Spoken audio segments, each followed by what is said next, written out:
Oui, bonjour à tous. On va faire un petit débrief sur la cérémonie du Ballon d'Or d'hier. Comme on le pressentait, malheureusement, Sadio Mané a fini aux portes du podium. Alors, on ne va pas répéter ce que tout le monde a dit. On sait très bien que c'est un scandale sans nom que Sadio Mané ne soit pas lauréat de ce Ballon d'Or. Au-delà de cela, même il ne finit même pas dans les trois premiers. On lui a préféré Van Dijk et Lionel Messi. Alors pour revenir sur le cas de Sadio Mané rapidement, on a vu qu'il n'était pas présent à la cérémonie. Il a mis une petite vidéo pour dire que il avait match mercredi, il préférait se concentrer sur cet événement. Je pense qu'il a très bien fait. À partir du moment où on minimise ses performances, lui aussi il minimise l'événement. Et il a bien fait de ne pas se présenter là-bas. Pour moi, lorsqu'on proteste, on dit non. Et voilà, il ne va pas juste venir là pour s'asseoir, regarder les autres récolter des prix quand il n'était même pas nominé dans le FIFA de Best, quand il n'était même pas dans l'équipe type de la saison de l'année dernière. Donc à un moment, la farce, il faut qu'elle s'arrête. De toute façon, ce n'était pas le seul. Beaucoup d'Africains ne se sont pas présentés et je pense qu'ils ont brillé par leur absence. Voilà, donc ça c'était pour remettre les choses dans leur contexte. J'ai entendu certaines personnes le critiquer. Moi, je pense qu'il a très bien fait et il prend de plus en plus position. Donc voilà, bien, concentre-toi sur ce que tu sais faire, Sadio, c'est-à-dire être efficace et bon sur le terrain. Ça, c'est la première des choses. Ensuite, on va parler bien évidemment du vote des Africains, parce que c'est là où le bas blesse. Alors on attendait avec impatience ce vote-là.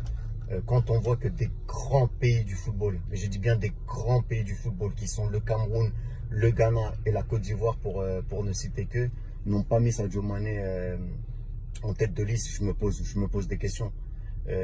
Si je ne m'abuse, le Cameroun a voté pour Van Dijk. Le Ghana a voté pour Messi et la Côte d'Ivoire a voté pour Alisson. Comment la Côte d'Ivoire peut voter pour Alisson? Comment un joueur, un gardien de but a-t-il pu faire plus que Sadio Mané, notre frère sénégalais? C'est là où vraiment j'ai du mal à comprendre. Sans parler des pays comme l'Éthiopie, je pense, qui a classé Sadio Mané 5e, le Cap-Vert 4e et j'en passe. Le Maroc, nos frères marocains que l'on aime, que l'on aime énormément, qui ont voulu qu'on soutienne leur campagne pour la Coupe du Monde. Alors vous voulez le soutien de l'Afrique, vous voulez que les gens vous soutiennent, mais lorsque vous devez soutenir Sadio Mané, vous ne le mettez pas premier sur le continent. On voit que Lionel Messi a été premier en Amérique du Sud et en Amérique du Nord. On voit que Van Dijk a été premier en Europe et on voit que malheureusement Sadio Mané, lui, est deuxième en Afrique. Et c'est là où le blas blesse. Moi, j'ai été un ancien international sénégalais et on a un problème avec les journalistes de notre continent. Combien de fois vous nous dites, mais vous êtes complexés les footballeurs, vous ne voulez pas parler aux journalistes africains, vous parlez toujours aux Européens. Mais quand on voit des votes comme ça, comment vous voulez que les joueurs, après, vous donnent du crédit? Comment vous voulez qu'on travaille ensemble si on n'arrive pas à tous s'asseoir à la même table et être unis? On ne vous demande pas de publiciter Sadio Mané. On ne vous demande pas de lui faire une faveur. Statistiquement, Sadio Mané a réalisé une saison extraordinaire, comme l'avait fait auparavant Eto'o, comme l'avait fait auparavant Didier Drogba. Vous ne pouvez pas me dire que sur les 25 dernières années, depuis qu'ils ont modifié les critères de vote, depuis que George Weah l'a remporté en 1995, ça va faire 25 ans qu'aucun Africain n'est sur le podium. Je ne dis même pas de gagner, d'être sur le podium.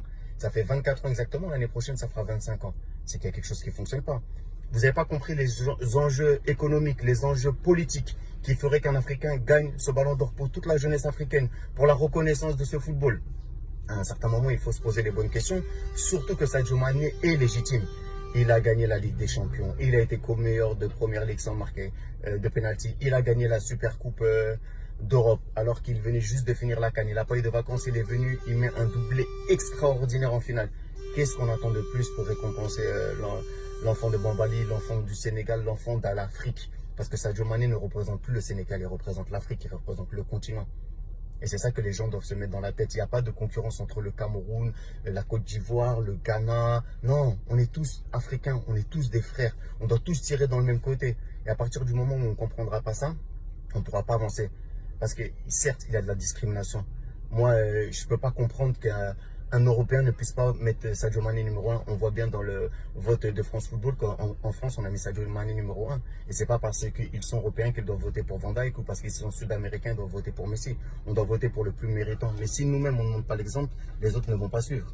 Et c'est là où le bas blesse. En tout cas, je pense qu'il va falloir vraiment qu'on ait une prise de conscience collective, parce que je ne peux pas penser que nous, nos footballeurs africains ne sont pas meilleurs que ceux qui sont là-bas de l'autre côté, de l'autre côté de l'Hexagone. Donc voilà, c'est vraiment un coup de gueule, c'est un cri du cœur. On demande juste à être reconnu à notre juste valeur. Il y a beaucoup de gamins qui rêvent. Cette distinction, on sait qu'il y a beaucoup de lobby derrière, mais voilà, c'est pas en restant assis et en dénonçant sans travailler qu'on va pouvoir faire avancer les choses. Quoi qu'il en soit, Sadio Mané, continue à travailler, continue à être celui que tu es. Voilà, on a énormément de talent sur le continent et il va falloir qu'à un moment on puisse s'unir, parce que si on ne s'unit pas, on pourra pas aller de l'avant malheureusement. Voilà, et sur Lionel Messi, bien sûr c'est un beau lauréat, c'est son 6e ballon d'or, c'est un joueur extraordinaire. Comme Cristiano Ronaldo, ils nous font rêver tous les deux. Mais si vous regardez les moments clés, et en fait c'est ça qu'on dénonce, c'est que sur les moments clés cette saison, vous pouvez me dire tout ce que vous voulez, me parler par A plus B, qu'il a marqué 50, 100, 200. Sur les moments clés, il n'a pas été décisif. Quand il a fallu marquer un seul but face à Liverpool, qui était sans Firmino et sans Salah à Anfield pour aller en finale de Ligue des Champions, ils ont pris 4-0 et il est sorti par la petite porte. Quand ils ont joué avec la Copa América, lui qui doit guider cette équipe d'Argentine, lui qui est le meilleur joueur du monde, et ils ont perdu 2-0 en demi-finale face au Brésil. Le Brésil qui était orphelin de son meilleur joueur, Neymar. Ça fait combien de temps que Barça n'a pas gagné une Ligue des Champions? Ça fait combien de temps que le Barça n'a pas gagné une Ligue des Champions? Pourquoi? Parce qu'il faut être décisif. Il faut être décisif dans certains moments. Et l'année dernière, vous pouvez me dire tout ce que vous voulez, Messi n'a pas été décisif. En finale de Coupe du Roi, il a perdu également face à Valence. Donc sur 4 compétitions dans lesquelles il était engagé, il n'a gagné que la Liga. Alors oui, il a eu des statistiques extraordinaires au niveau de ses buts et de ses passes décisives. Mais un grand joueur, c'est dans les grands moments. Dans tous les sports, le money time, que ce soit au basketball, que ce soit au foot, que ce soit dans d'autres sports collectifs.